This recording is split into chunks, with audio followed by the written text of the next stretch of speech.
Morning students. हम geography का second lesson कर रहे थे, land, soil, water, natural vegetations and wild life resources. Okay, तो आज इसमें हमारा पॉइंट है सोइल प्रोफाइल। सोइल के कितने प्रकार होते हैं, कितने टाइप से होती है soil. Soil profile is a sample taken from the surface down through the soil. Soil के जो अर्थ के सरफेस से जो एक सैंपल तौर पे एक लेयर होती है वो सोइल होती है। इस soil profile is divided into a series of layer called horizon. प्रत्येक सोइल के प्रकार को हम डिवाइड करते हैं लेयर में, जिसको बोला जाता है होरिजोन्स। लेयर में जो हम सोइल के प्रोफाइल को डिवाइड करते हैं उसको क्या बोला जाता है, होरिजोन्स बोला जाता है। अब है ए होरिजोन, जो ए पार्ट है होरिजोन का। It is top soil which contains most of the nutrients required by plants. ये जो सोइल की ऊपर वाली परत होती है, टॉप परत होती है जो, जिसमें न्यूट्रिएंट्स होते हैं, जिसकी प्लांट्स को रिक्वायर्ड होती है, वो ए होरिजोन होता है। Humus present in this layer makes it porous and fertile. जो इस ए होरिजोन में जो ह्यूमस होती है, नमी होती है, वो क्या कर देती है, इसको फर्टाइल बना देती है। फर्टाइल मीन्स उपजाऊ बना देती है, जिसमें एग्रीकल्चर अच्छी होती है। नेक्स्ट है हमारा बी होरिजोन। बी होरिजोन कौन सा होता है, इट इज़ सब सोइल। सब सोइल मीन्स जो ए होरिजोन होता है, जो ऊपर वाली परत होती है, उसके जो नीचे का पार्ट होता है वो होता है सब सोइल। तो बी होरिजोन क्या होता है हमारा, subsoil. Mostly made up of small rock particles and some nutrients. इसमें क्या मिले होते हैं, स्मॉल रॉक पार्टिकल, रॉक के छोटे छोटे पार्टिकल्स मिले होते हैं और कुछ न्यूट्रिएंट्स होते हैं। Rain water collects in this layer. इस लेयर में क्या होता है, जो रेन वाटर होता है वो इकट्ठा हो जाता है।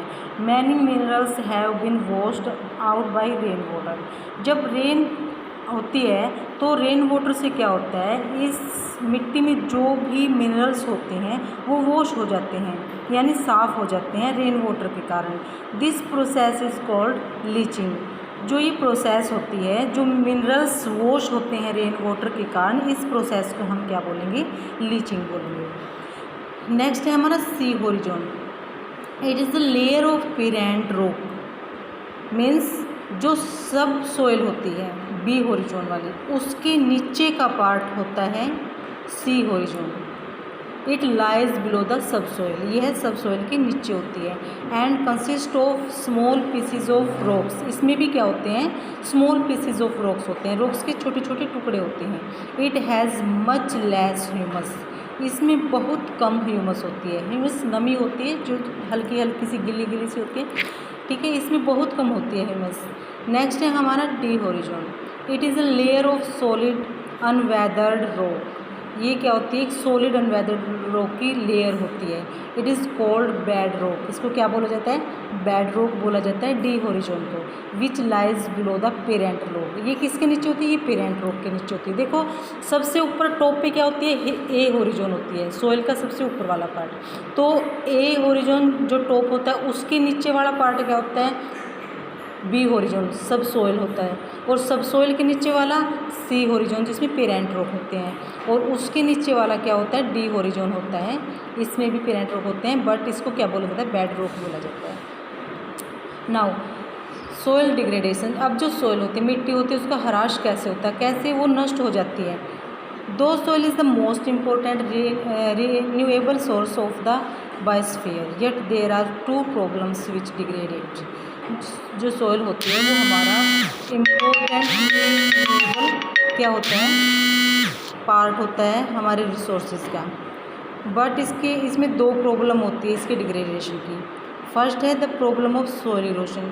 जो सोइल का इरोजन होता है उसको नष्ट हो जाती है। ये कैसे नष्ट होती है। सेकंड है हमारा जो सोइल में फर्टाइलिटी होती है, जो उपजाऊपन होता है, वो डिक्लाइन हो जाता है। अब the problem of soil erosion. Soil erosion की जो प्रॉब्लम है, soil is carried by running water down the slope and by wind. जो बहती हुई हवा होती है और जो रनिंग वाटर होता है वो अपने साथ क्या लेकर आता है, मिट्टी लेके आता है। तो उससे मिट्टी का क्या होता है, निर्माण होता है, मिट्टी बनती है। जैसे नदियाँ होती हैं, नदियों में से जो पानी बहकर बाहर आता है, तो नदियाँ अपने बहाव के साथ क्या लेके आती हैं, मिट्टी लेकर आती है, जो अपने बाहर की साइड मिट्टी को जमा कर देती हैं। This is known as soil erosion. इसको क्या बोलेंगे, सोइल इरोजन बोला जाता है। Loose soil devoid by vegetation is subject to higher rate of erosion. Every year more than 2% of fertile soil is washed away. प्रत्येक साल क्या होता है कि 2% से भी ज़्यादा जो फर्टाइल सोइल होती है, जो उपजाऊ मिट्टी होती है, वो क्या हो जाती है, वॉश हो जाती है रेन वाटर से। The Ganga river alone dumps 30 crore tons of soil in the bay of Bengal every year. अकेली Ganga river 30 crore ton soil को क्या करती है, बे ऑफ बंगाल में डाल देती है, बहा कर लेके जाती है, बहती है, वो बे ऑफ बंगाल में गिरती है जाके, तो वहाँ पर क्या हो जाता है, मिट्टी के कण इकट्ठे हो जाते हैं। Once top soil of the land is eroded on plant can grow there. जब जहाँ पर सोइल का ह्रास होता है, ख़त्म हो जाती है, वहाँ पर प्लांट उगने बंद हो जाते हैं। That is why soil erosion is called cruel enemy and creeping death of agriculture. इसलिए क्या बोला जाता है सोइल को, क्रूअल इनेमी और क्रीपिंग डेथ ऑफ एग्रीकल्चर इसको बोला जाता है। Thank you students, that's all for today.